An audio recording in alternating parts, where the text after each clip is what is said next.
enregistrer la vidéo et on est parti. Alors, bien le bonjour à tous. Aujourd'hui, nous allons donc avoir un focus sur la peur. Donc, pour ce qui est de la peur, euh, d'accord. Pour ce qui est de la peur, on va donc avoir différents points qui vont être abordés. Cette fois-ci, j'ai pas préparé de PowerPoint parce que d'une part, j'ai pas pris le temps, et d'autre part, je sais pas si ça sera utile ou pas. Ça sera à voir à la fin. Éventuellement, je peux mettre la trame en disponibilité si c'est souhaité sur le Discord. Donc là-dessus, il n'y a pas de problème. Donc, on va aborder la thématique de la peur avec une approche communication non violente. Donc, pour cela, on va d'abord poser la question, c'est quoi la peur?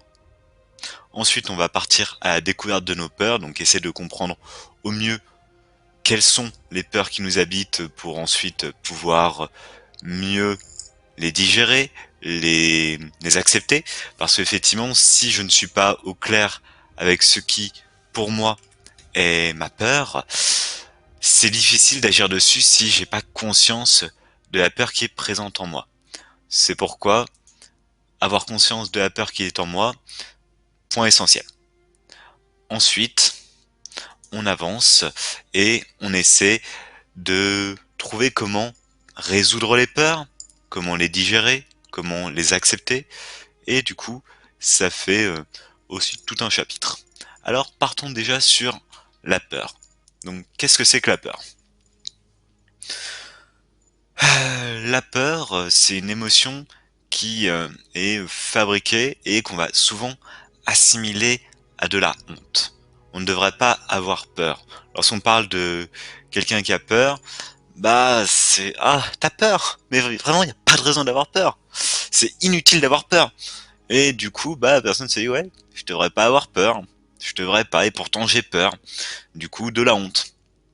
Et vu qu'il y a de la honte, on essaie d'ignorer la peur, on la délaisse, on la méprise, et globalement on la met à pourrir au sous-sol, ce qui fait que la peur qui aurait pu être acceptée, entendue, digérée, si on reprend l'exemple de la fois dernière avec le chat qui te griffe en pleine rue, bah si tu prends le temps de la digérer, ça se passe bien, si tu prends pas le temps, ça se met à pourrir, et ça prend des proportions de plus en plus dantesques. Voilà, donc effectivement on se retrouve avec quelque chose qui va monopoliser pas mal de ressources et lorsque on vit dans la peur, aimer et l'amour devient presque impossible, devient plus compliqué parce que la peur est une émotion qui va consommer beaucoup de ressources pour s'alimenter, pour générer ce qu'elle fait, qui en soi est utile, on y reviendra un peu plus tard pour l'organisme, bien, elle va consommer beaucoup de ressources et dans cet instant-là, l'amour ne sera pas possible. Donc la peur, en soi, elle a une utilité. Si on remonte un petit peu auparavant, remontons par exemple au temps où on était des chasseurs-cueilleurs, bah la peur, lorsque tu étais face au tigre à dents de sabre, elle avait une utilité. Elle te boostait en adrénaline, elle te disait cours bonhomme, sinon tu vas finir dans son ventre. Et du coup tu traçais. Et t'étais éveillé, t'étais actif, t'étais présent dans cet instant pour pouvoir réagir lorsque t'en avais besoin. Bon, vis-à-vis du tigre à dents de sabre, je reconnais que c'est plutôt pas mal foutu comme mécanisme parce que voilà, si t'es en ça se trouve il est végétarien, voilà, c'est pas top. Et si t'es en est-ce que je devrais m'inquiéter? Bon, t'es déjà mort.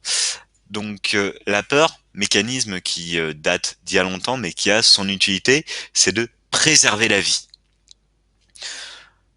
Mais actuellement, bah, on est dans un autre environnement dans lequel la peur va se générer sur des éléments qui ne sont pas forcément un tigre à dents de sabre.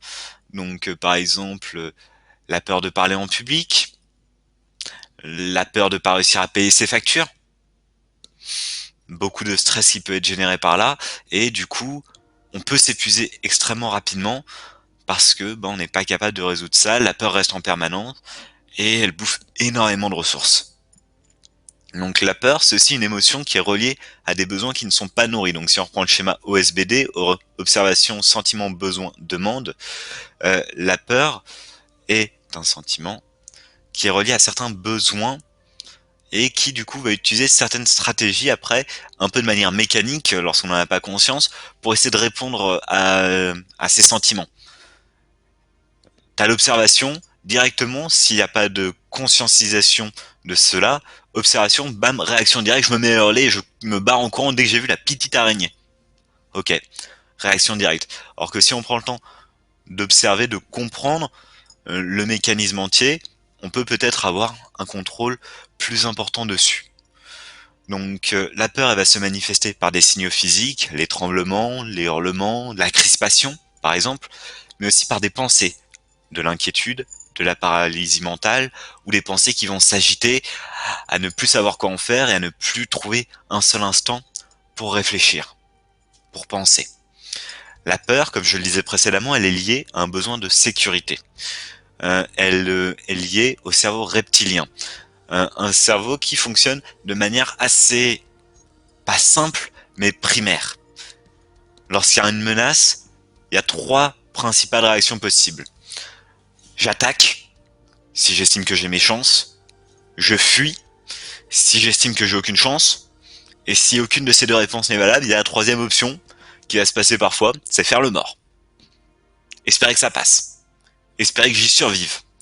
Parce que je sais que fuir n'est pas une option, combattre n'en est pas une non plus. Espérons que ça passe. Voilà. C'est trois principales mécaniques que l'on peut retrouver dans le cerveau reptilien vis-à-vis de la peur.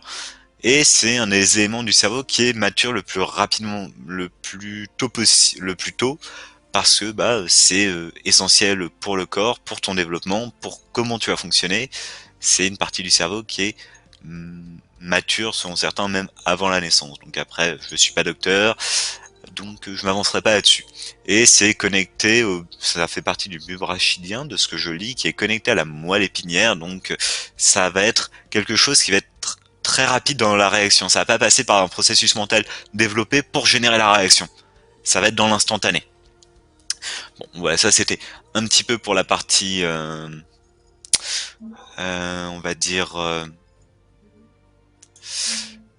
la partie pas médicale, mais voilà, de ce point de vue-là.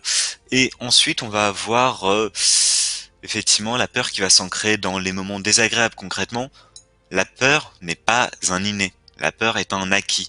C'est au cours de ton développement qu'il y a certains éléments sur lesquels tu vas développer une peur, d'autres où tu vas pas en développer. Par exemple, allez, on va reprendre l'exemple des araignées. Est-ce que c'est quelque chose qui est inné ou est-ce que c'est quelque chose qui est acquis? Si t'as jamais vu d'araignée de ta vie, c'est compliqué d'en avoir peur. Voilà. Donc c'est de par les expériences passées avec les araignées, le fait qu'il y en avait une dans la chambre, que ta maman était hyper inquiète à un moment vis-à-vis de cette araignée et qu'elle t'a fait sortir de la chambre parce qu'elle aussi avait peur des araignées, cette peur s'est transmise, cette peur a été apprise. Voilà.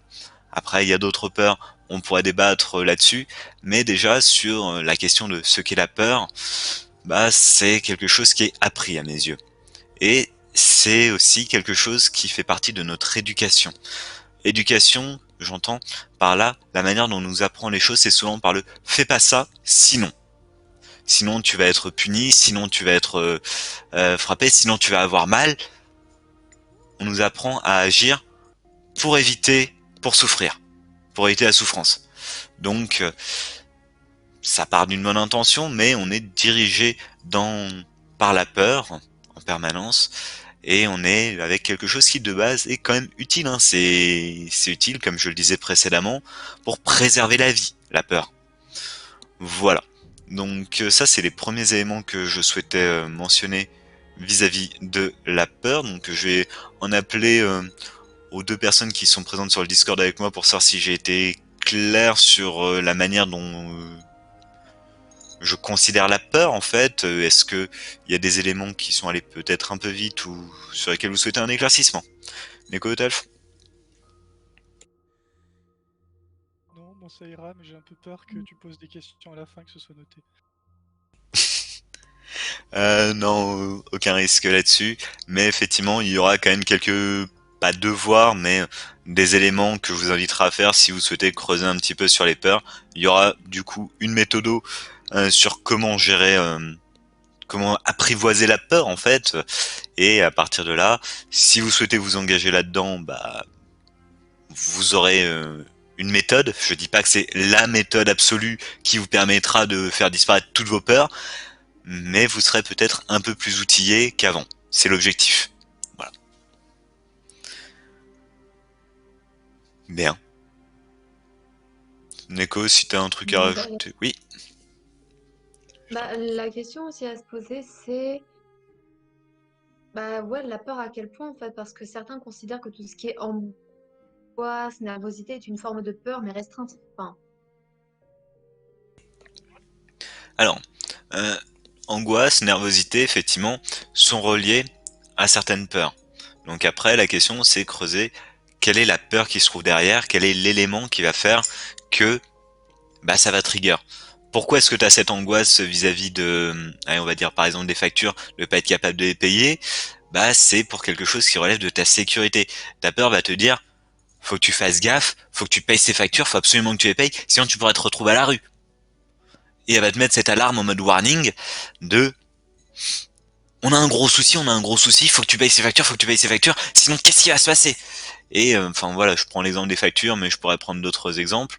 Et du coup, la peur à ce niveau-là va être quelque chose qui peut prendre différentes formes, différentes intensités aussi. Effectivement, on peut ne pas se sentir agréable avec un élément. On peut par exemple aussi avoir des peurs qui vont être liées soit à des éléments physiques, ça peut aussi être lié à des éléments émotionnels. Par exemple, la peur de faire confiance. C'est quelque chose qui peut avoir un impact fort sur la vie. Si par exemple tu as peur de faire confiance à des personnes, que il y a une explication logique, hein, elle n'est pas apparue inutilement. Si tu as peur par exemple de t'ouvrir ou d'exprimer tes émotions, il y a une explication logique. Si tu as peur de prendre la parole en classe, il y a une explication logique. C'est justifié. La peur ne vient pas par magie. C'est juste qu'à un moment, elle est apparue. Parce qu'il y a un moment, il y a eu une sorte de traumatisme, un élément qui a fait que il y a eu un point désagréable. Par exemple, reprenons l'exemple de la classe. Pas aimer parler en classe, effectivement, ça arrive. D'où ça vient? Concrètement, à un moment, bah, tu pensais avoir la bonne réponse, t'as levé la main, le prof t'a dit non mais c'est n'importe quoi ce que tu me racontes, lorsque t'as donné, ce qui est de toute évidence une mauvaise réponse. Les autres se sont foutus de ta gueule. Toi qui étais déjà pas forcément très serein à l'idée de donner une réponse, voilà, t'as tout le monde qui se fout de ta gueule en classe. T'as le prof qui est là, allez, allez, on reprend, on poursuit. Et en fin de compte, ta confiance est en miettes en toi et t'es en mode, plus jamais je lèverai la main. Et après, effectivement, ça va s'atténuer avec le temps, ça va un peu s'apaiser, mais t'auras toujours cet élément-là, cette appréhension, avant de lever la main en classe, parce qu'il y a eu cet élément, ou même ça peut être indirect.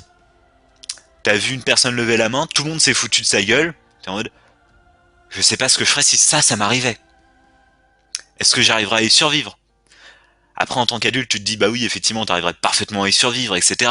Mais, en tant que gosse, en tant que personne qui est directement impliquée par ça, t'es en mode, je veux pas vivre ça. Et du coup, la peur peut s'ancrer à travers ce type d'éléments. Et du coup, c'est effectivement creuser à la fois pour identifier la peur et ensuite pour la résoudre, pour permettre de l'apprivoiser. Donc là, je tease un petit peu vis-à-vis de la suite, mais effectivement, ça va être l'accepter, observer les stratégies qui sont directement mises en place par la peur, les stratégies du pilote automatique en fait. Peur d'un élément, lorsqu'il y a le truc qui va déclencher la peur, réaction automatique. Et l'objectif c'est, lorsqu'il y a l'élément déclencheur, agir avant qu'il y ait la réaction automatique, prendre conscience pour récupérer du pouvoir et choisir une stratégie qui sera peut-être plus pertinente. Parce qu'effectivement, mettons que ta stratégie pour survivre aux araignées, c'était de hurler et te barrer le plus loin possible. Ça marchait bien lorsqu'il y avait papa qui venait ensuite écraser l'araignée. Mais lorsque t'es une grande fille ou un grand garçon et que tu te retrouves tout seul dans ton logement et qu'il y a une araignée, bon, à moins que t'aies envie de découvrir ce que c'est de vivre dehors, c'est pas top. Là, t'auras peut-être intérêt à reconsidérer ta peur. Reconsidérer en tout cas la stratégie à mettre en place pour gérer la peur de l'araignée. Voilà. Bah, justement, si tu reprends l'exemple de l'araignée, si je généralise par l'exemple de l'insecte, je dirais qu'il y a à prendre ouais, en considération le public, les personnes qui sont dans les alentours, en fait, parce que donc tu as donné l'exemple du parent, la petite qui est en train de hurler à la mort parce que bah, elle a vu une araignée et qu'elle est en train de se barrer en courant. Et de par expérience personnelle, j'avais deux autres exemples. C'était dans un lieu plus ou moins public avec des personnes du même âge. Ça a été le lapin pris entre les feux, statique en attendant qu'on retire la dite araignée de proximité. Et le troisième exemple, quand c'est toi l'adulte et que les enfants sont paniqués et que tu y arrives sans véritablement trop réfléchir. Je trouve certains réflexes assez curieux. Concrètement, pour revenir là-dessus, du coup, t'as extrêmement bien décrit les trois possibilités. Lorsque t'étais avec aucune autre pression à côté, t'as pu prendre la fuite. Lorsque t'avais pas d'autre solution, parce que la fuite aurait pas été pertinente, je sais pas, soit tu pouvais pas sortir de la pièce, ou alors l'araignée était sur toi, comme Terry dans un certain Brooklyn Nine-Nine, faire le mort, c'est une bonne solution. Tu bouges pas, t'espères que ça passe et quelqu'un intervienne pour te sauver. Mais effectivement, lorsqu'il y aura personne pour te sauver, et que c'est toi l'adulte en charge, là, il y a un nouveau champ des possibles qui se crée parce que t'as pas le choix entre guillemets. Ça serait quand même assez burlesque, on va pas se mentir, que les gosses sont paniqués parce qu'il y a une araignée dans la classe et c'est la maîtresse qui se bat en premier en fermant les portes derrière elle, en laissant les gosses avec l'araignée. Bref, ça pourrait être comique. Mais tu vois, c'est le genre de traumatisme qui certes comique pour vu de l'extérieur, pour les gosses ça serait dramatique. On resterait sur ensuite une réelle peur de l'araignée qui s'ancrerait dans la réaction qu'a eu la maîtresse face à ça et le fait que bah ils étaient tout seuls face à elle. Or qu'en fin de compte, si l'araignée, le premier contact qu'on a avec, c'est un adulte qui calmement, posément te dit écoute, je vais te montrer un petit animal qui est super sympa, qui vit dans notre maison et qui est plutôt agréable, il va pas te faire de mal ni quoi que ce soit, c'est un petit animal tout mignon, regarde, et qui te montre l'araignée en mode curiosité, il y a beaucoup moins de chances dans ces conditions-là que tu développes une peur de l'araignée.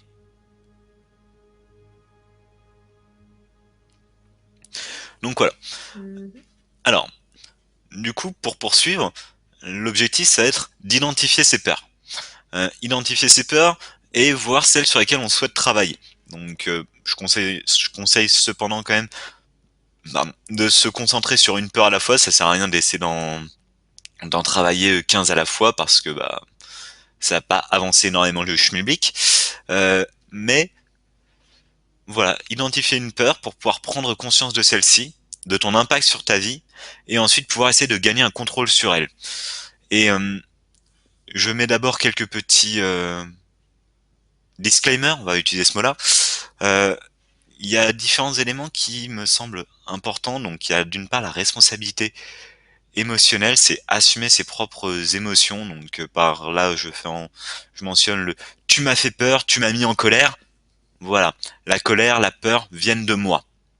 Et si je veux réussir à pouvoir agir, il faut que j'accepte cet axiome, le fait que l'émotion est en moi. Elle a été certes déclenchée par un truc extérieur, mais c'est quelque chose qui se passe en moi, c'est un processus sur lequel du coup je peux avoir un certain contrôle parce qu'il se vient en moi. Voilà. Et ensuite, deuxième disclaimer qui là bah, vise un peu plus largement, si on aime quelqu'un, on se sent concerné par cette personne, on ne l'afflige pas avec nos propres peurs. Par exemple, je vais dire la peur de la sécurité ou la peur de devenir, je sais pas, obèse. Euh, si c'est un sujet, le poids qui est sensible avec toi, ou par exemple la peur de devenir chaud, c'est bien ça aussi. Surtout que voilà, vous voyez, ça commence petit à petit à m'atteindre. Euh, la calvitie, bref. La peur de devenir chauve, bah du coup, il va y avoir un biais et il va y avoir un comparatif par rapport aux autres. Tu vas projeter ta peur sur d'autres personnes qui ne sont pas forcément affectées par ça. J'entends par là, par exemple, euh, une personne dans la rue qui te dévisage, au lieu de te dire, tiens, elle est en train d'observer les traits de mon visage, tu vas te dire, ah là là, elle a vu à quel point j'étais en train de devenir chauve. Elle doit se dire, encore un de ceux qui osent pas se raser le crâne, alors que pourtant ils ont une calvitie prononcée. alors que la personne, t'en sais rien de ce qu'elle pense. Donc ça, c'est par rapport à des personnes qui sont, on va dire, lambda dans la rue, mais il y a aussi par rapport aux personnes de ton entourage. De leur rabattre les oreilles avec le fait que t'es en train de devenir chauve, mais que eux aussi, regarde, là, tu vois, là sur ton crâne, là c'est en train de reculer, tu le vois bien. Moi je me souviens, regarde, je reprends une photo de toi il y a 2 ans, tes cheveux ils étaient bien plus avancés. Et ça se trouve la personne qui en avait rien à battre à la base, bah va commencer à se dire merde, effectivement, ça commence à être grave. Et tu sais, si tu rajoutes, et tu sais, le mois, si je fais pas attention, dans moins de 6 mois, je pourrais peut-être finir chauve. Ça peut paniquer la personne, ça peut effectivement générer de la peur, du stress, de l'inconfort chez l'autre, de par ta manière d'agir. Comme la mère, si elle panique devant l'araignée, ça peut intégrer chez ses gosses la peur de l'araignée. À l'inverse, si t'apprivoises cet élément-là, si t'es plutôt confortable avec, ça va plutôt bien se passer. Donc voilà, je trouve ça assez pertinent que ce soit sur la sécurité, que ce soit sur le poids. Ça peut aussi être un élément où, bah, par exemple, ouais, être skinny ou être un peu trop gros, euh, voir ça chez les autres et leur en parler parce que bah, pour toi c'est un sujet qui a de l'importance, pour eux pas forcément. Après, il va aussi y avoir un type de peur qui sont les peurs un peu sociétales, par exemple la peur de ne pas être assez bien. Je dois atteindre les standards qui m'ont été fixés par la société. Il y a par exemple aussi la peur de briller, d'exister, où tu vas tenter d'être transparent, d'éviter d'attirer la foudre sur toi. C'est des peurs qui sont assez présentes dans notre société, qui sont développées. Bref. Donc là, je liste quelques éléments pour contextualiser, pour donner des illustrations de ce que peuvent être et ne peuvent ne pas être les peurs. Et les peurs ont un fonctionnement qui est extrêmement important avec les habitudes. Parce qu'une habitude, en fait, c'est un élément qui a marché dans le passé. Ton cerveau est tout à fait logique. T'as vu que en faisant ça la fois dernière, ça s'est bien passé, t'as réussi à survivre. Et t'as réussi à t'en sortir pas trop mal. Du coup, ton cerveau se dit, ok, ce chemin-là, le fait, lorsque je vois une araignée, de hurler comme pas possible jusqu'à ce qu'il y ait plus d'araignée, ça fonctionne. Du coup, la fois prochaine où tu vas revoir une araignée, tu vas pas te dire est-ce que je l'écrase, est-ce que je suis ou quoi que ce soit. Premier réflexe, c'est de hurler en espérant que ça fasse disparaître le problème. Pourquoi? Parce que ce chemin-là, le chemin problème araignée, hurler, problème résolu, a fonctionné. Du coup, tu vas reproduire exactement le même schéma. Sauf que le contexte est différent. Avant, il y avait peut-être le père à la maison. Là, t'es tout seul à la maison. Du coup, réussir à remettre en cause le schéma est quelque chose qui est pas forcément évident. Et du coup, les habitudes, c'est quelque chose qui facilite les réactions. C'est aussi quelque chose qui est connu. C'est un chemin qui a déjà été balisé dans lequel tu sais, ou en tout cas tu supposes que ça va se passer ainsi. Alors que par exemple, si tu envisages une autre solution, tu sais pas comment ça va se passer avec cette autre solution. Donc en plus, il va y avoir la peur de l'inconnu. Est-ce que je vais réussir à gérer ça? Comment ça va se passer en fin de compte si au lieu de hurler, j'essaie de m'armer d'un chausson et j'essaie d'attaquer l'araignée? Je sais pas. Donc là oui, je reprends l'exemple de l'araignée parce que ça parle un peu à tout le monde. Après, on rentrera dans des peurs qui sont un peu plus personnelles. Et dans ce cas-là, bah, chacun aura son parcours de vie, chacun aura à voir vis-à-vis de lui quelles sont les peurs qui sont les plus importantes. Mais voilà, pour un peu l'introduction, j'utilise la peur de l'araignée parce que bah, malheureusement elle a mauvaise réputation, l'araignée, et voilà. Bref, je fais dans la simplicité. Du coup, tac tac tac. Ça va pousser à rester dans ce qui est connu. Ouais, ça je l'ai mentionné. Jusque-là, des questions, des trucs qui sont pas clairs. Ensuite, on part dans comment identifier les peurs internes. Ça, c'est clair. Yep, yep. Alors, maintenant, on passe à la manière d'identifier les peurs. Je vais en proposer plusieurs. Après, là, c'est un format de stream. Du coup, il y aura plusieurs solutions. C'est soit je fais des grosses pauses à un moment, mais d'un point de vue interaction, d'un point de vue interactivité, c'est pas top. Après, si vous voulez travailler sur les mécaniques de la peur, je vous invite soit à prendre la trame que je vais essayer de fournir vraiment à la fin, soit à re-regarder la vidéo qui sera bientôt sur YouTube et mettre pause au moment opportun pour pouvoir faire les exercices. Parce qu'effectivement, là, le module sur la peur est un module que j'ai fait en communication non violente qui a duré 2 jours. Ouais, j'essaie de condenser 2 jours d'acquisition de connaissances en 1 heure à peu près. Voilà. Donc je vais quand même abréger un petit peu. Alors, un des exercices qui était assez intéressant et que je vais vous partager, c'est de me dire là, en cet instant, je prends le temps de souffler, de me centrer avec moi-même, et ensuite, je vais prendre 5 à 10 minutes pour essayer de lister mes 10 plus grandes craintes. Les lister, il m'en faut 10. Tant que j'en ai pas 10, je continue à essayer de réfléchir à quelles sont mes 10 plus grandes craintes. Peut-être qu'il y en a certaines qui apparaîtront directement, les 3 premières. Je sais pas, la peur d'être visible, la peur d'être jugé, la peur des araignées, la peur que le ciel me tombe sur la tête, la peur du jugement divin et du Ragnarok. Bref, tout peut être valable, mais essayez d'en lister 10.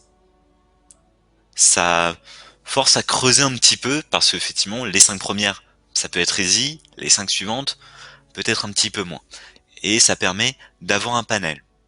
Ensuite, identifier les 3 ou 4 parmi les plus importantes. Celles qui, vraiment, chez moi, en fin de compte, sont les plus marquantes. C'est pas forcément les premières que j'ai listées. Les premières que j'ai listées, c'est celles qui me sont venues en tête au début. Ça se trouve, une des dernières, je me dirais, ouais, celle-là, je sens que ça résonne en moi, je sens que ça impacte. Et du coup, cette peur-là, je vais me la noter, je vais la garder, voilà. Et ensuite, une fois que j'ai ces 3-4 peurs sur lesquelles j'ai envie de travailler, je vais identifier quelles actions elles entraînent chez moi. Quelles actions, ce que je veux dire, c'est par exemple, je reprends ma peur de l'araignée, action automatique, me mettre à hurler et à crier. Ou alors je vais prendre la peur de... Allez, on va dire... Ouais, on va parler d'une peur que j'avais à un moment sur laquelle j'ai pas mal travaillé, et du coup j'ai aucun problème actuellement à m'en servir comme exemple. C'est la peur d'afficher ma vulnérabilité. Ça, c'est un exemple sur lequel j'ai travaillé pendant ce module, et sur lequel du coup j'ai un peu de clarté. Je montrais pas ma vulnérabilité. J'essayais d'être la perfection incarnée. Et ce qui fait que j'ai du mal à me connecter aux autres, j'essaie pas de me connecter aux autres, parce que c'était montrer que j'étais un petit peu humain, que j'avais des faiblesses, que j'avais besoin de l'autre sur certains aspects. Alors que pour moi, j'étais dans cette optique que si je montre que j'ai besoin de l'autre, ça montre que je suis vulnérable. Et si je montre que je suis vulnérable, on peut en profiter, on peut me faire du mal. Si je montre que je suis invulnérable, j'ai rien à craindre. Et du coup, pendant des années, j'ai dressé une énorme carapace, la carapace de l'invulnérabilité. Mais une carapace qui fait que je me connectais pas autant aux autres que souhaité. J'essayais pas de me relier aux autres parce que effectivement, dépendre des autres, interagir avec les autres, à quoi bon? Ça implique de leur montrer ma vulnérabilité, ou en tout cas, ouais, de montrer qu'il y a des choses qui m'affectent ou pas, montrer des émotions. Le plus simple, c'était de les masquer, de les étouffer, de pas ressentir. Et du coup, cet élément-là, je l'ai retrouvé dans 3 ou 4 des peurs que j'ai listées, et lorsque je l'ai vu, j'ai pu faire le lien entre les différentes peurs et les différentes peurs que je connectais à un même endroit. Donc, je vais prendre conscience de la crainte et des stratégies qu'elle génère en fait, mais aussi de l'impact que ces stratégies vont avoir sur ma réalité. Un exemple plus simple, ça sera l'exemple de parler en classe. Concrètement, j'ai parlé une fois en classe, ensuite j'ai vu qu'on s'est moqué de moi, je me suis senti super mal, je me suis dit ok, c'est vraiment hyper mauvais de parler en classe, c'est pas le bon plan du tout, faut pas que ça se reproduise, et en fin de compte, lorsque j'attire l'attention, on se moque de moi. Et être le centre de l'attention, c'est quelque chose de terrible. Voilà. Du fait qu'à un moment, lorsque j'ai pris la parole en classe, j'étais le centre de l'attention, on s'est moqué de moi. Être le centre de l'attention, c'est horrible. C'est tout con, mais du coup ton cerveau va te dire, si tu veux être safe, reste dans l'ombre, reste en arrière-plan, te fais pas remarquer. Mais du coup, lorsqu'à un moment, t'as une bonne idée ou quoi que ce soit, par exemple dans un projet de groupe, t'as une super idée, bah tu vas pas la partager, pourquoi? Parce que t'as pas envie d'attirer l'attention sur toi. Lorsque t'as une bonne répartie à avoir, lorsque tu pourras sociabiliser, qu'est-ce que tu vas faire? Bah tu vas te taire. Pourquoi? Parce que t'as pas envie d'attirer l'attention sur toi. En même temps, tu te sens seul, tu sais pas quoi faire, mais bah tu vois que ça se passe pas trop mal, tu comprends pas forcément pourquoi. Est-ce que t'es souvent seul? Pourquoi est-ce que je suis souvent seul? Je vais plutôt parler au jeu sur cet exemple-là, mais en même temps, lorsque j'ai l'occasion de sociabiliser, je vais me replier parce que je veux pas attirer l'attention sur moi, parce que je veux pas m'exposer. Du coup, je me mets derrière mon énorme shield, et ensuite, lorsque je me ressens un peu en sécurité et que je baisse légèrement le shield, je me dis, ouais, mais je suis seul et je comprends pas pourquoi. Mais si j'ai pas conscience de ce shield qui se met de manière automatique, bah, c'est compliqué d'apprendre à le baisser si j'ai pas conscience qu'il est là. Donc, chercher à prendre conscience de la peur et des stratégies qu'elle génère et du coup, bah, comment ces stratégies vont influencer sur ma réalité. Après, je peux aussi chercher des preuves de la réalité de cette peur. Est-ce que c'est une peur qui est pertinente? Est-ce que c'est une peur qui fait sens, qu'est-ce qui prouve la véracité de cette peur? La peur que le ciel me tombe sur la tête, d'où elle peut venir? Comment est-ce que, à quel point est-ce que ça peut être pertinent? À quel point est-ce que, dans quoi est-ce que ça trouve sa logique? Comment est-ce que cette peur est venue en moi? Et voilà. Et ensuite, il va aussi y avoir un autre élément qui peut renforcer la peur, c'est les stratégies que je mets en place pour éviter cette peur. Elles conditionnent ma réalité et rendent cette peur encore plus présente. Parce que, je reprends mon exemple de pas attirer l'attention, j'ai survécu de plus en plus, et en fin de compte, j'arrive toujours à survivre, hein, vu que je suis encore là pour me le dire. J'ai survécu en n'attirant pas l'attention. Donc, plus longtemps, plus de temps passe sans que j'ai attiré l'attention, plus je me dis, ne pas attirer l'attention, c'est vraiment le bon plan pour éviter ça. Et plus la peur d'attirer l'attention devient forte. Alors qu'en fin de compte, je me suis retrouvé exposé à être le centre d'attention une seule fois, mais ensuite j'ai construit tout un énorme fatras autour, un énorme cercle en mode, voilà, j'ai créé toute mon histoire autour. C'est 90% peut-être du vent, mais pour moi c'est réel parce que je me suis dit non, ça doit être horrible d'être le centre de l'attention, et je me suis répété en boucle pendant des années, et plus je me dis ça doit être horrible, bah plus j'y crois. Et du coup, plus ça devient compliqué à un moment de faire le premier pas et de se dire, en fin de compte, ça va, j'ai fait ce choix volontaire de poser le bouclier. Bah effectivement, si tu le fais lorsque tu tiens le bouclier depuis 2 minutes, c'est plutôt aisé. Lorsque tu tiens le bouclier depuis 20 ans, il y a plus de taf. Donc ensuite, effectivement, rattacher ces peurs à des besoins, mais majoritairement, c'est quand même un besoin de sécurité qui va se retrouver dans cet élément-là. Ensuite, donc là, l'exercice des 10 plus grandes craintes, vraiment, c'est quelque chose d'assez intéressant et je vous invite à le faire et à l'écrire. Encore une fois, je le dis, ça sert à rien de les lister en tête en mode oui, mais c'est bon, moi j'ai une bonne mémoire, je vais m'en souvenir. Écrivez, écrivez parce que ça permet ensuite de réfléchir dessus, de poser les yeux dessus, de voir ce que vous avez écrit et de pouvoir réfléchir dessus. Réfléchir en mode regardez et que ça vous renvoie quelque chose, des émotions, des éléments, vous allez pouvoir faire des connexions, des petits dessins à côté, écrivez-le, sérieusement. Voilà, donc ça c'était le petit instant où effectivement bah je souligne ça, donc oui effectivement Laure, n'hésite pas à écrire des questions, on pourra les poser à l'oral ensuite, ou alors je les lirai aussi, y a pas de souci. Donc avoir conscience que les croyances impactent les comportements, Donc oui, ça c'est ce que je mentionnais. Il y a un deuxième élément qui permet assez bien de chercher des peurs un peu plus profondes, et c'est une sorte de méditation.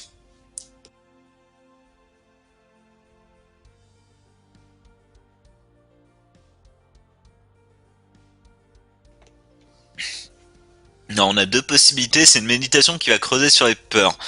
Euh, Soit je la fais à l'oral maintenant, il y en a pour une dizaine de minutes à le présenter et à la faire vivre. Après, je sais pas si c'est le bon mood parce que concrètement, c'est dans un exposé.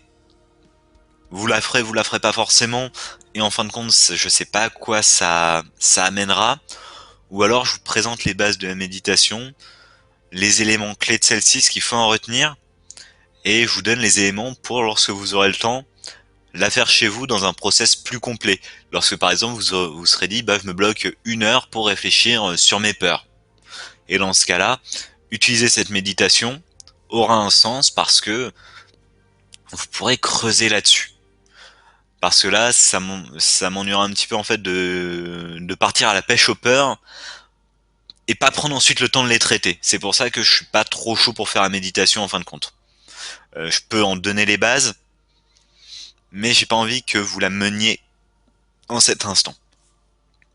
Du coup là-dessus, je laisse quand même le public se prononcer, donc Hôtel, Feneco, Laure. Plus réaliser la méditation ou plus décrire les éléments essentiels de cette méditation?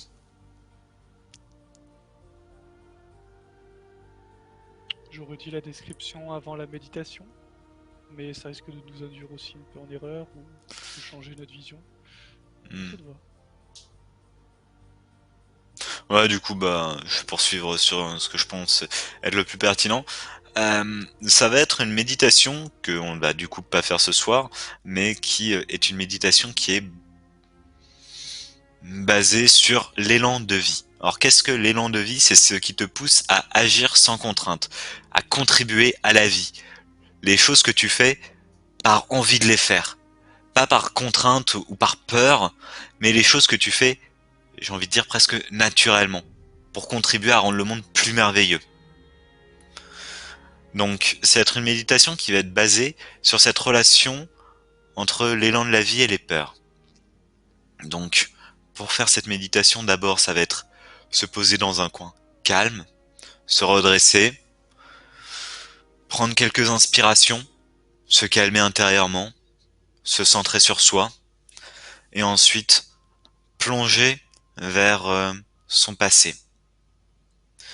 Donc, se concentrer sur un moment.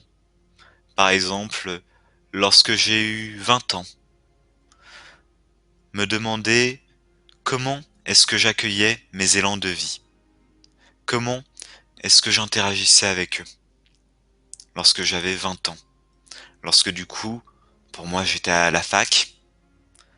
Comment, lorsque j'étais à la fac, je me comportais vis-à-vis de mes élans de vie? Est-ce que je les respectais? Est-ce que je les faisais taire sous la pression de ce que j'avais à faire? Est-ce que, en fin de compte, j'étais plutôt à leur écoute? Ok, je prends le temps, 2 à 3 minutes, pour me concentrer sur voir comment je ressentais les choses lorsque j'avais 20 ans. Comment est-ce que je ressentais mes élans de vie. Ensuite, je vais partir un peu plus tôt.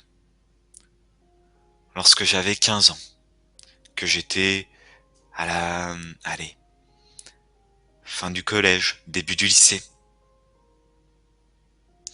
que j'étais oui, en seconde. Comment est-ce que ça se passait? Comment est-ce que j'accueillais mes élans de vie? Est-ce que j'étais à leur écoute? Est-ce que je les évitais au plus? Est-ce que je les réprimais en me disant que de toute manière ils n'avaient pas leur place? Et continuer, ainsi de suite. Quand j'avais, allez, lorsque j'étais en sixième ou en cinquième, que j'avais 11, 12 ans, comment est-ce que j'étais avec mes élans de vie? comment est-ce que je me comportais avec eux lorsque j'étais au collège.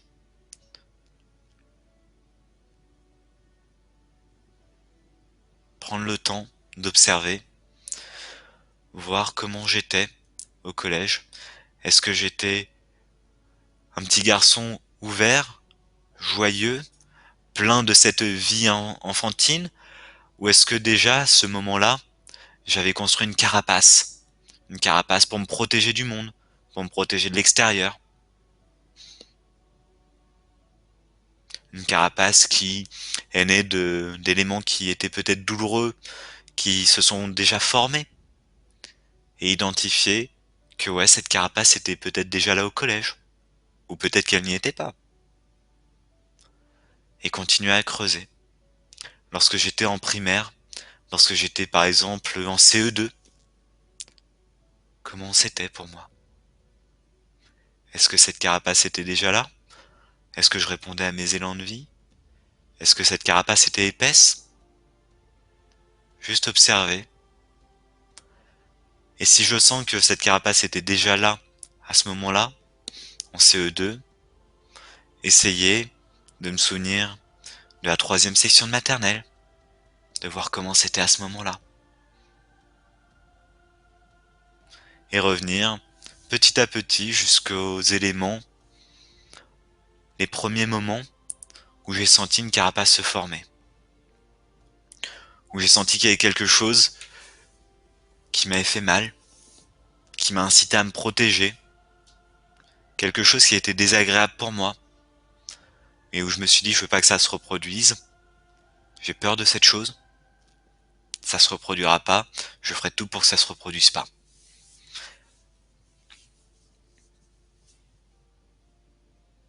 Et cela, être allé dans cette méditation, dans cette introspection, je vous invite à la faire sans jugement, avec amour et compassion, c'est-à-dire avec beaucoup de bienveillance vis-à-vis de vous-même. Parce qu'on pourrait se dire, non mais cette peur-là, elle est ridicule. Ridicule d'avoir peur des poupées. Ok, à 6 ans, j'avais peur des poupées. Bon, moi, c'était pas les poupées, c'était les masques vénitiens. C'était un truc qui me mettait assez mal à l'aise à l'époque. Et c'est ok. J'étais pas à l'aise avec ce truc. Ça peut paraître ridicule, mais c'est comme ça que le vivait le gosse que j'étais à l'époque. Pas à l'aise avec les masques vénitiens. Ok. Je l'accueille avec amour et compassion, c'est ainsi que j'étais à l'époque.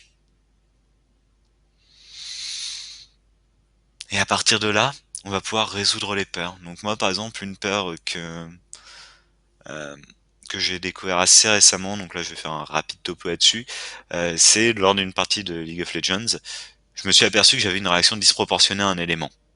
Ça collait pas avec mon caractère tel que j'imagine.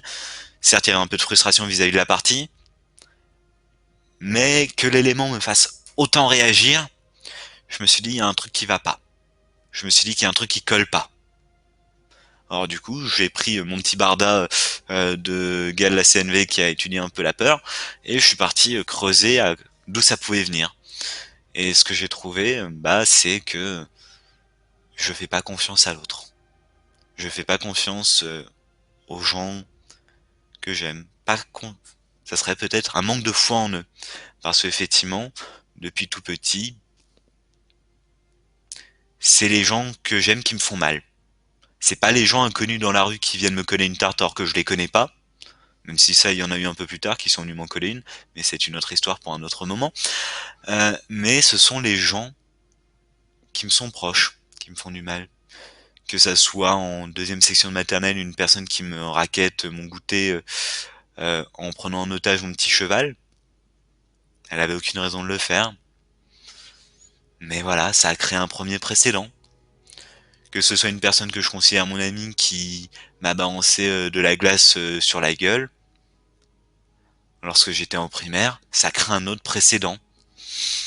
Et ainsi de suite, au fur et à mesure, je rentrerai pas dans tous les détails parce que, en plus, ça ne concerne pas spécialement, mais voilà, c'était 2 exemples parmi d'autres. Et bah, ça s'accumule et j'en arrive à cette conclusion. que avoir foi en l'autre, avoir foi en l'être aimé, bah, ça peut se retourner contre soi parce qu'à un moment, l'être aimé me fera un coup qui me fera mal. Et du coup, dès que je vois les prémices de ça pourrait se retourner contre moi, l'être aimé pourrait me faire mal, je shield.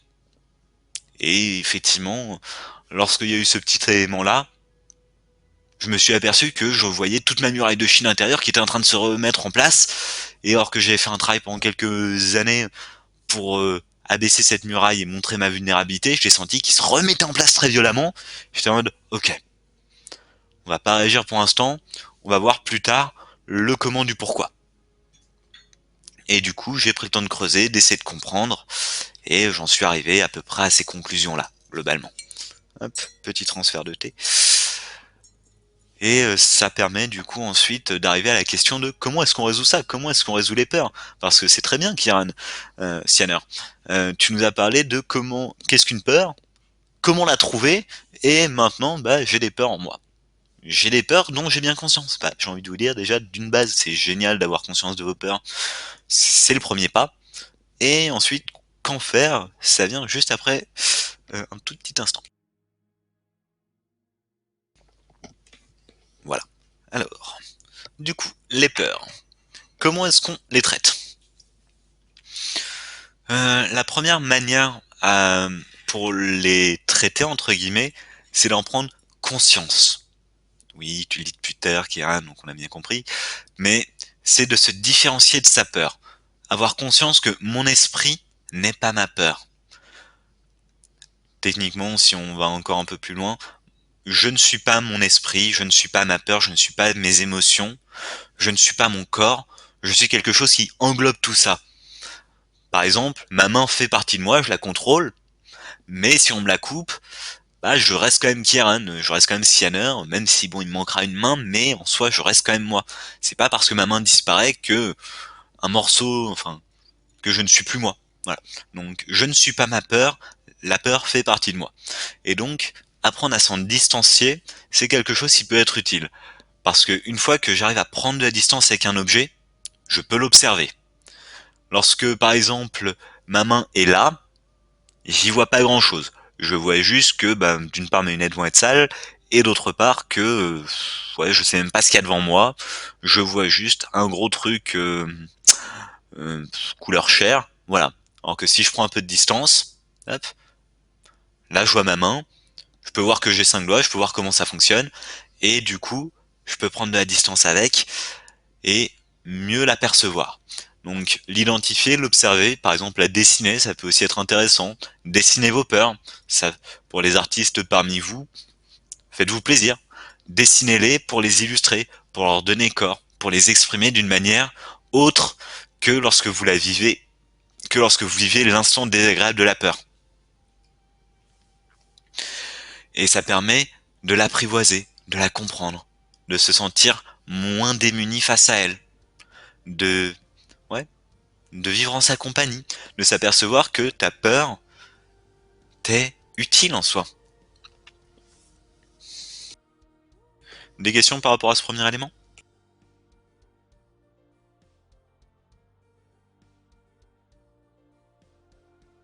Pas de mon côté, c'est clair. Génial. Alors, ensuite, il va y avoir un deuxième élément assez intéressant qui est de s'interroger sur les motivations de sa peur. Comme je le disais en tout début de stream, la peur a une raison. Elle n'est pas apparue par hasard. Donc c'est s'interroger sur ma peur, qu'est-ce qu'elle est, et quel est son mode d'action. Quand est-ce qu'elle se déclenche? Pourquoi? Et quelles vont être ses stratégies? Donc d'abord, d'où tire-t-elle sa source? Être curieux vis-à-vis de sa peur, cesser de la fuir pour tenter de la comprendre. Identifier les stratégies qu'elle met en place, la peur, parce qu'effectivement de manière automatique, il y a les stratégies qu'elle met en place, donc essayer de les observer. Ça peut être par exemple des stratégies d'évitement. Ça peut être par exemple, bah, je sais pas, la meilleure illustration c'est de courir loin de l'araignée lorsque tu la vois, mais ça peut être aussi des stratégies plus intellectualisées. Concrètement, il y a les émotions qui vont être stimulés, donc la peur. Il y a l'ego qui va venir à côté et qui va dire ok, on va trouver une solution pour ce qui se passe là parce que je suis pas confortable. Et ensemble, ils vont aller voir l'intellect et ils vont lui dire tu nous trouves une raison pour pas qu'on se retrouve confronté à cette peur. Par exemple, la peur de parler en classe. T'as les émotions qui sont en mode j'ai peur. T'as l'ego qui est en mode ok, on va devoir trouver un truc. Et ils vont aller bully l'intellect en lui disant trouve un truc pour pas qu'on pour qui justifie le fait de ne pas nous mettre dans cette situation qui va générer de la peur en fait. Et l'intellect va te dire ok, bah la réponse que j'ai en fin de compte j'en suis pas forcément sûr parce que par rapport au cours je pense que c'est bon mais en fin de compte il y a allez, 20% de chance que ça soit pas bon. Et l'ego va dire ok 20% de chance que c'est pas bon, ça sert à rien.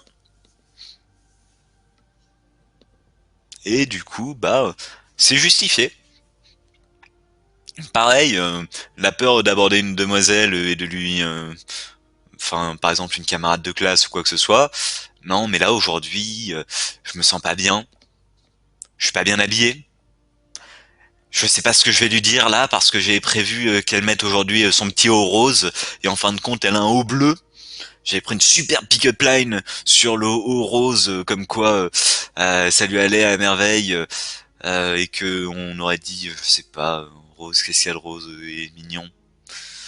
Si tu la compares à un cochon, elle risque de pas le prendre super bien, mais bref. Du coup, qu'est-ce qui est rose et mignon? T'as de la barbe à papa? La barbe à papa. Tu me fais penser à de la barbe à papa. Je sais pas si elle le prendrait bien non plus, mais bon. Du coup, évitez de tenter la pick-up line basée sur le rose. Ou alors, si vous avez vraiment la foi, t'es sucré comme une barbe à papa, rose comme ça. Mais bon. Euh, on s'égare un petit peu du sujet principal. Du coup, voilà, c'est des stratégies qui vont être des soit de l'évitement, soit du raisonnement, comme quoi l'intellect peut nourrir entre guillemets les émotions et nourrir l'ego sur le faut pas. On va pas se mettre en danger. Et j'ai toutes les bonnes raisons ici, j'ai une liste de 50 raisons pourquoi il ne faut pas se mettre dans cette situation où je pourrais me sentir en danger, dans laquelle je pourrais avoir peur. L'intellect arrivera à te les trouver, hein, les raisons logiques. Donc là, je t'en ai donné deux trois pour pas aborder la demoiselle, mais si tu veux, je peux t'en lister 15 autres. Il y a son amie qui est pas loin, elle a l'air un peu inquiète, elle est au téléphone, elle a ses écouteurs, enfin, bref. Euh, oui, le bisounours. Je suis pas sûr non plus que ça passe super bien, mais l'histoire du bisounours. Voilà, donc identifier les stratégies qui sont mises en place naturellement par la peur, et ensuite se poser la question suivante. Est-ce que cette stratégie, tirée de la peur, m'est bénéfique? Est-ce que, actuellement, cette stratégie me sert ou me dessert? Effectivement, par exemple, face à un tigre à dents de sabre, la stratégie de courir le plus vite possible, le plus loin possible, et de grimper un arbre, potentiellement que ça me sert. Par contre, ne pas oser parler du tout lorsqu'il y a plus de deux personnes dans la salle, ça me dessert. Et trouver en quoi ça me limite. Trouver les impacts qui sont présents vis-à-vis de cette peur. Parce que la stratégie ne pas parler, par exemple, lorsqu'il y a plus de deux personnes dans la salle, ça va avoir des impacts sur ta vie. Certes, vis-à-vis de la peur d'être le centre d'attention, t'es plutôt tranquille parce que tu vas te murer dans ton coin et être contre le mur, mais savoir d'autres impacts, ça va te coûter, par exemple, toute interaction sociale, toute possibilité de construire du lien avec une personne. Voir l'impact que ça peut avoir pour toi. Et réaliser cet impact. Et une fois que j'ai retracé ma peur, je peux voir effectivement les observations par rapport à cette peur. Donc, euh, qu'est-ce qui la déclenche, les stratégies qu'elle implique, comment je me sens ensuite, les sentiments par rapport à cette peur. Ensuite, les besoins qui sont nourris, donc le besoin de sécurité par exemple, parce que la peur me permet de nourrir un besoin de sécurité, faut pas l'oublier, mais aussi les besoins qui ne sont pas nourris. Par exemple, le besoin de connexion pour le fait de parler à d'autres ou pas. Le besoin de créer du lien, le besoin de partage. Et avoir conscience de tout ce que la peur m'apporte. Enfin, tout ce que cette stratégie mise en place par ma peur m'apporte et tout ce qu'elle me coûte. Et à partir de là, je peux remercier ma peur. Parce que ma peur, effectivement, par le passé, m'a été utile. Lorsque j'avais pas de meilleure solution à l'époque, ça m'a permis de survivre. Ça m'a permis d'avancer. Ça m'a permis d'être là où j'en suis aujourd'hui. Elle a pris soin de moi lorsque j'étais plus jeune. Mais ça ne m'empêche pas, aujourd'hui, maintenant, de remettre en cause les stratégies qu'elle utilise. Et à partir de là, maintenant que je la remets en cause, je peux essayer de réfléchir à d'autres stratégies qui me permettent d'agir différemment dans les situations où la peur enclenchait le mode autopilote et me rassurer cette part de moi qui est hyper inquiète vis-à-vis de que vont penser les autres de moi, la peur du jugement, la rassurer, lui montrer que je suis en contrôle du risque que je prends et que j'ai toutes les ressources nécessaires en cet instant pour que ça passe bien, pour que ça se passe bien. Ce qui nous amène à comment digérer sa peur. Il y a une semaine, je crois, j'ai parlé de digérer les émotions. Il y aura certaines similitudes. Donc, d'une part, ça va être accueillir sa peur dans l'amour. Identifier ce qu'est la source de la peur, pas simplement la matérialisation de la peur et ce qui la déclenche extérieurement, mais plutôt la source intérieure de cette peur, parce que la peur va être avec un déclencheur extérieur, ensuite il y a le filtre de la personne, et ensuite il y a les éléments en moi qui font que j'ai peur. Et c'est me focus sur ces éléments, voir pourquoi, lorsqu'il y a cet élément extérieur, je ressens de la peur. Ensuite, une fois que ça c'est à peu près clair dans mon esprit d'un point de vue intellectuel, je vais me connecter à mon amour inconditionnel. L'amour inconditionnel, qu'est-ce que c'est? C'est un amour sans condition. Un amour, par exemple, qu'on ressent assez facilement pour un chaton, un chiot, euh, certains diraient aussi un bambin, un bébé. On n'attend rien d'eux, et pourtant on les aime. On les aime pour qui ils sont. Pas pour ce qu'ils ont à nous apporter, parce que t'auras beau être super sympa avec le petit chaton, bah 2 minutes plus tard il pourra peut-être te griffer parce qu'il avait envie de te griffer. Voilà. Et pourtant tu l'aimes.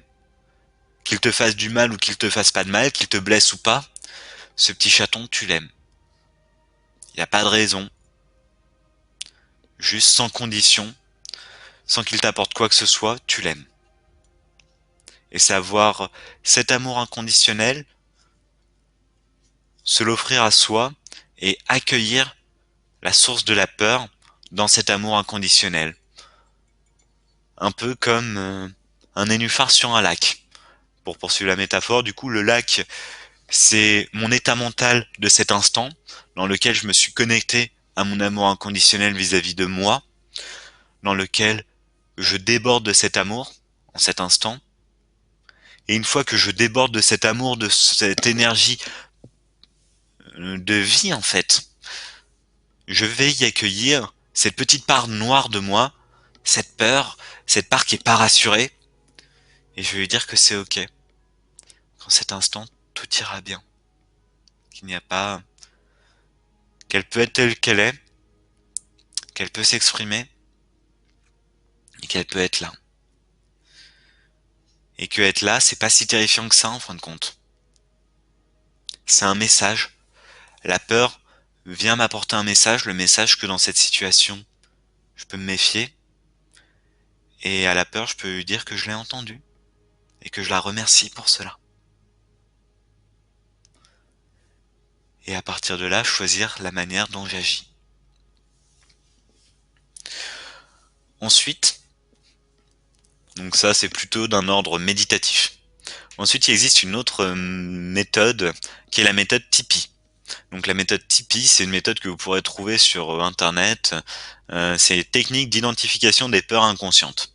Alors, concrètement, il y a même des modules de formation en 1 ou 2 jours qui sont dédiés à cette technique, qui est assez simple et qui a été trouvée un peu par hasard par un psychologue qui sait plus trop quoi faire avec une patiente euh, qui euh, qui galérait avec une peur et à un moment il savait plus quoi faire, il avait tenté de la faire parler de tout et n'importe quoi et il s'est focus sur les sensations de la personne.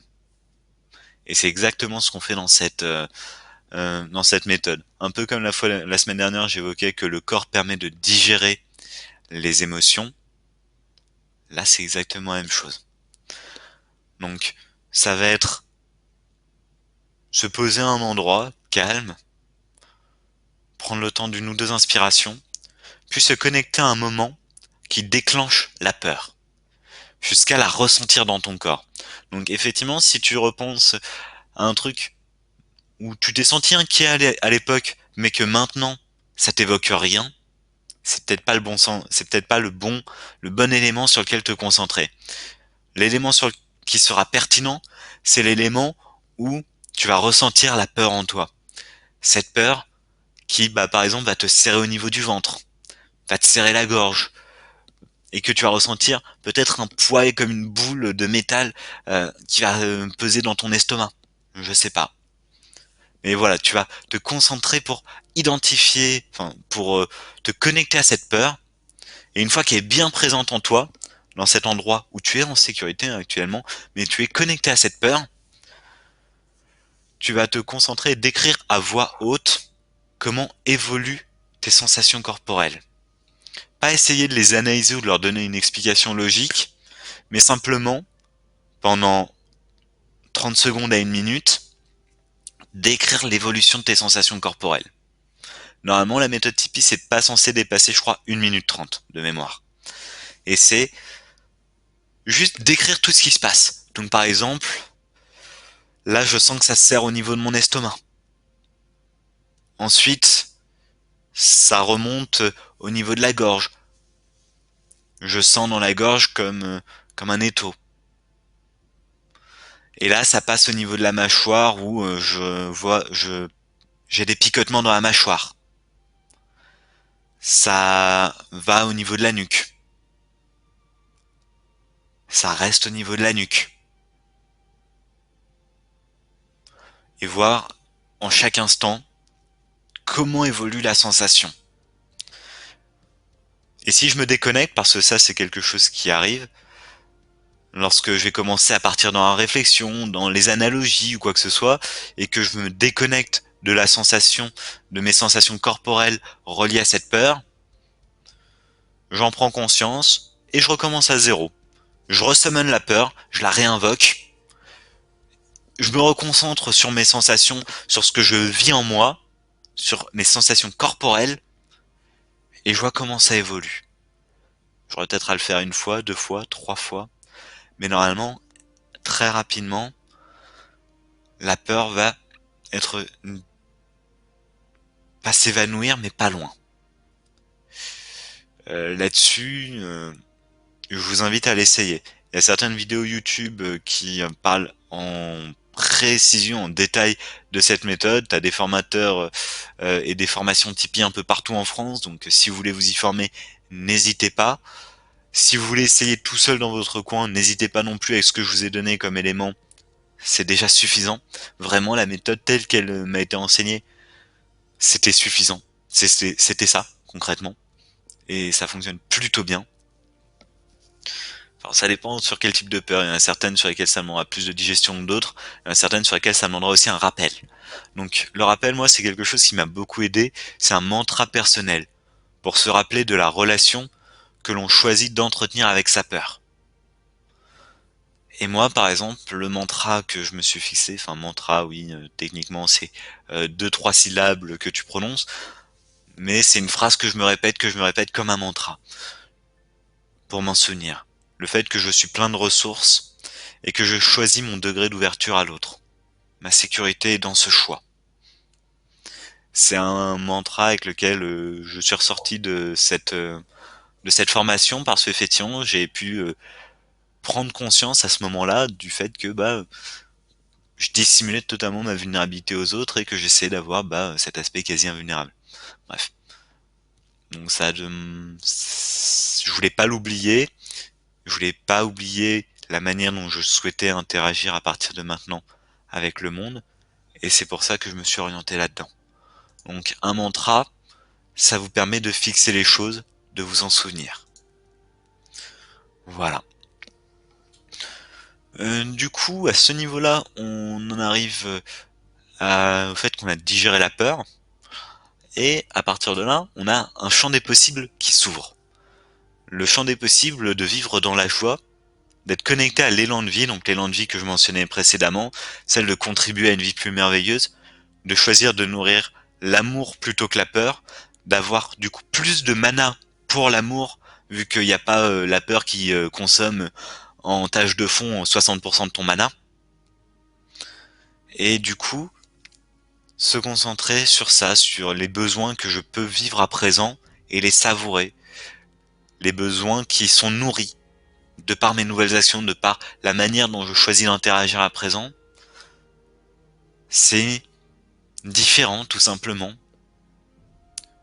C'est une barrière que j'avais, que je m'étais imposée un long moment, que j'ai choisi d'enlever, qui me permet d'aller à des endroits différents et de savourer à un autre endroit les merveilles que ce monde a à offrir. Et ça permet de partager un imaginaire sur ce qui devient possible une fois la peur dépassée. Est-ce que vous avez des questions avant que je passe au petit bonus de fin? Parce que là, concrètement, j'estime que, hormis le petit bonus de fin que je vais faire, voilà, tout pour moi était à peu près évoqué.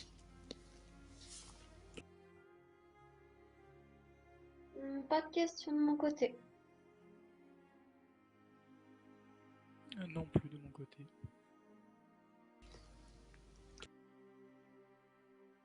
Très bien.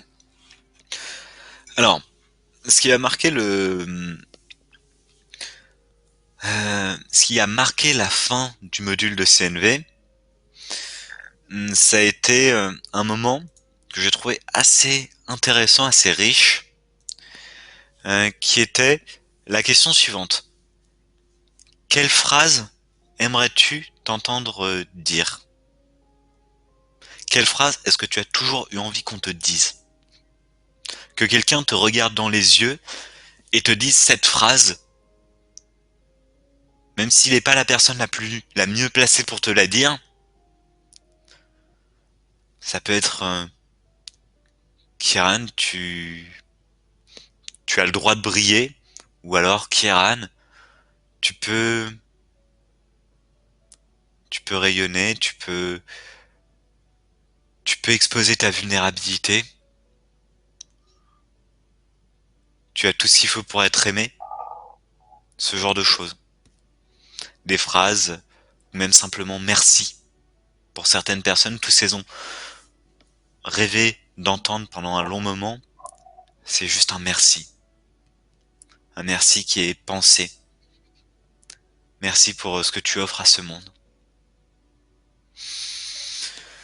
Et du coup, c'est comme ça que ça clôt vis-à-vis du module de CNV. C'est comme ça que je souhaite clore cette vidéo en vous disant cela. Que je te connaisse personnellement ou non, si tu es là aujourd'hui à m'écouter, je te le dis, j'ai confiance en toi, en ta capacité à avancer dans ton parcours de vie. Tu as déjà commencé ce chemin.